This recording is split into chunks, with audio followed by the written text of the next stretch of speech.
गर्दीत माणसांच्या माणूस शोधतो मी, बेईमानी गर्दीत इमान शोधतो मी, अशा या दुनियेत असे मोहम्मदही आहेत.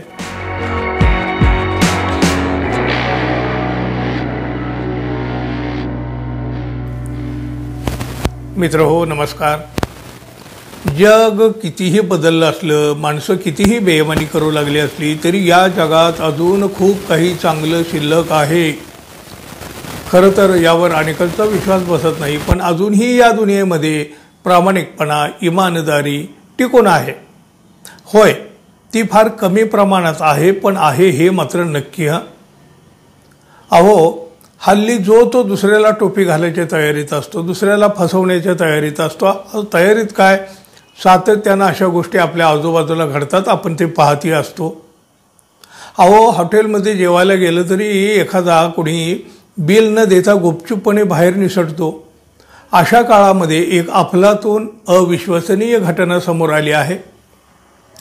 ज्या काळामध्ये प्रामाणिकपणा हा जवळपास दुर्मिळ होत आलेला आहे, मात्र तरीही कधीकधी प्रामाणिकपणाची काही उदाहरणं आजही समोर येत असतात. त्यात असंच एक नाव, M.A. मोहम्मद. गेल्या 2 दिवसापासून अचानक प्रसिद्धीच्या झोतात आलेलं हे नाव. कर्नाटकमधल्या देरलकट्टे इथले राहणारे हे M.A. मोहम्मद यांनी दाखवलेल्या प्रामाणिकपणासारख्या प्रामाणिकपणाचं उदाहरण तर अधिकच दुर्मिळ आहे. कारण अशा गोष्टी अलीकडं आपल्या अनुभवालाही येत नाहीत, पाहायलाही मिळत नाहीत, आजूबाजूला हे घडतही नाही. आणि म्हणूनच या गोष्टीचं एक वेगळं कौतुक, विशेष अप्रूप. बघा, 35 वर्षापूर्वी मोहम्मद हे मुदिगेरे तालुक्यातील कोटीगेहार गावामध्ये कामाच्या निमित्तानं गेलेले होते. म्हणजे त्यांचं ते गाव नाही, पण ते त्यांच्या कामासाठी त्या गावी गेलेले. त्या गावावरून परत येत असताना त्यांनी गावातल्या एका जुन्या म्हणजे भारत हॉटेलमध्ये कुडुबो आणि माशांच्या कालवणाचा आस्वाद घेतला. मात्र हॉटेलमध्ये गर्दी असल्यामुळं तेव्हा बिल भरणं त्यांच्याकडून राहून गेलं आणि ते थेट मंगळुरूला पोचले.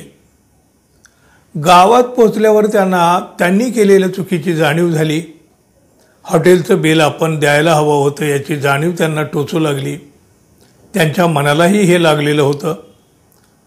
आता पुन्हा आपण त्या गावाला जेव्हा जाऊ तेव्हा हे बिल नक्की हॉटेल मालकाकडे जमा करायचं असं त्यांनी मनापासून ठरवलं. पण पुन्हा त्यांचं त्या गावी जाणं झालंच नाही.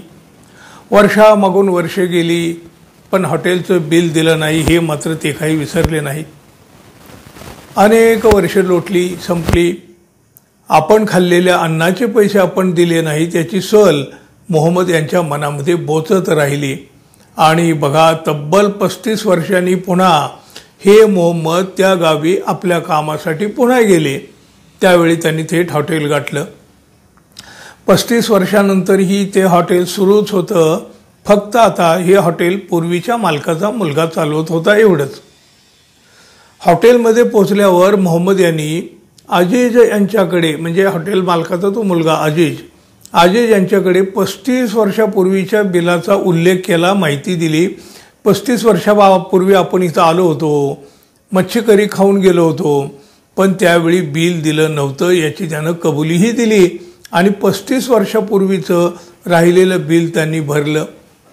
त्याच हॉटेलमध्ये त्यांनी जेवणही केलं आणि ते निघून गेले.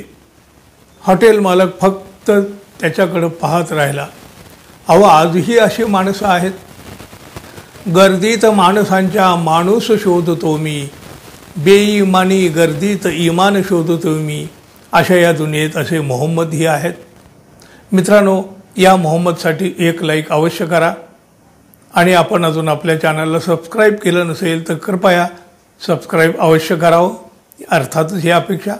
धन्यवाद. पुन्हा भेटू. तोपर्यंत नमस्कार.